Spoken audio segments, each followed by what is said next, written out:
I'm actually just, looking at standing up, and it's too early for me to stand up a campaign, so I don't have a campaign right now.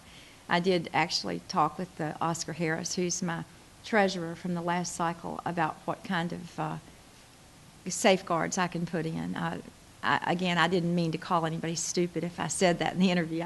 It's just the whole thing is inexcusable. I know that.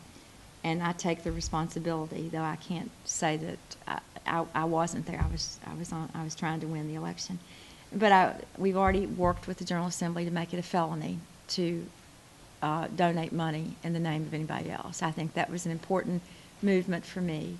On my own donor slips that I redid as soon as I realized what had happened with some donors, we changed right away the disclosure form, and very strong words tell people, not that you would expect people not to obey the law, what the law is.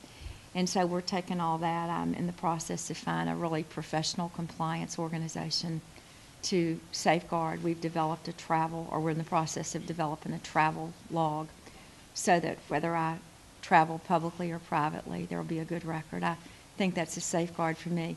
Let me tell you, from my perspective, I want it to be absolutely perfect, because this has been really, really difficult for me personally.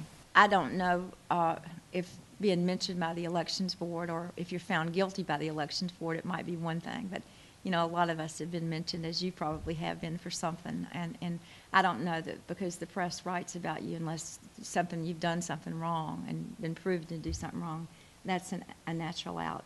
Obviously, if you stand up a campaign, I'm going to have the best campaign staff I can find from around the country. And I do have a group of folks who are involved, and I said the same thing as Lieutenant Governor. It's really hard to be expected to pick the very best people you can to serve on boards and commissions, and then with that choice opt them out of the ability to participate in elections. So I can't make those decisions now, but I do have good people, I think, serving on the board. So it's been very painful for me to discuss in public the elimination of boards and commissions. A lot of people are upset about that. I think that's a healthy debate to have. I don't know what point. You saw what I did this summer. I mean, I really needed to find a way to be more flexible on charters and on, different kinds of schools, the flexibility with Race to the Top. Not that they told me I had to do it. The Secretary of Education was very direct. That did not hurt us in not receiving it on the first round because of the charter cap. But, the more I read and the more I heard, you watched me go in, and right now I believe the number is 300. Every county school system or city school system in the state can do charters anytime they want to, or can do flexible, innovative schools, magnet schools. They have all that power. With all of the priorities that North Carolina has to work on this session, I really don't think charters is at the top of my educational list. I'm telling you, I'd be very willing to work with people on it. Right now, and you've heard me over and over say, I don't know how to spell veto yet. It's too early to talk about veto. You know that. I mean, I hope that it doesn't come to that on anything. I think that's a healthy debate to have. I don't know what point that is. I hope Alcoa loses. Everybody knows I feel that way. I've made two decisions, I guess. I've probably made a lot of decisions, but the two that stand out, if I ever write a little story about being governor, two of the biggest things that I'll remember are just gut decisions. The prisoner decision was gut. A lot of y'all made fun of me. A lot of you thought I was doing it for politics. I just thought it was the right thing to do. And once in a while, the really good thing about being American is you can just do what you think is right. And I thought that was right, to not let those people out of jail. I still feel that was right. Whether the courts had ruled with me or against me, I think I did the right thing. I think I'm doing the right thing with a lot of help from a lot of people on Alcoa. I don't believe there is any derivative benefit for the people of North Carolina with Alcoa owning the rights to that water, to the electricity. They're selling, I'm told, in a foreign market. No money at all for North Carolina. No money for those counties. No employees for those counties. I just don't know what kind of economic sense that makes to let a foreign-owned company own our water. So I think that's right. So whatever the courts do, I'm going to be able to go to bed at night and feel like I've done the right thing for the people. That's all you can ask. And if we lose, if there's a way to keep pushing, I will. Railroad, this is going to be a different topic. Railroads.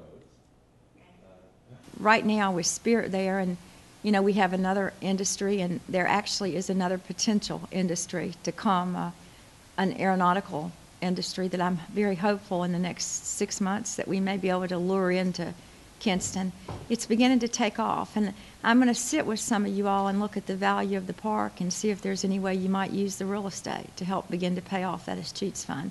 We need to get some money there, but again, when it's finally beginning to take off, I really don't want to bankrupt it. I am pushing for a strategic plan. I hope you know that. I've demanded through the department, and Secretary Conte has joined me in we want a very thoughtful, strategic plan about how they intend to move forward with all the investment. What is the marketing plan?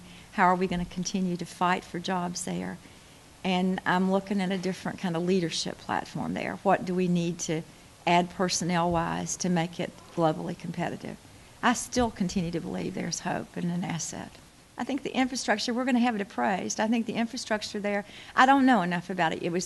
We talked about it yesterday as I asked again to see the strategic plan. I hope to have an outline and one to take home with me for the holiday. I'll work with you. You know, you and I have argued about this for years, but in a healthy way. And you ask really sound, legitimate questions about the escheats fund. I don't believe at this point in time they could begin any kind of wholesale payback without bankrupting the enterprise. And I don't think that's the right answer unless you can find me somebody who wants to buy it.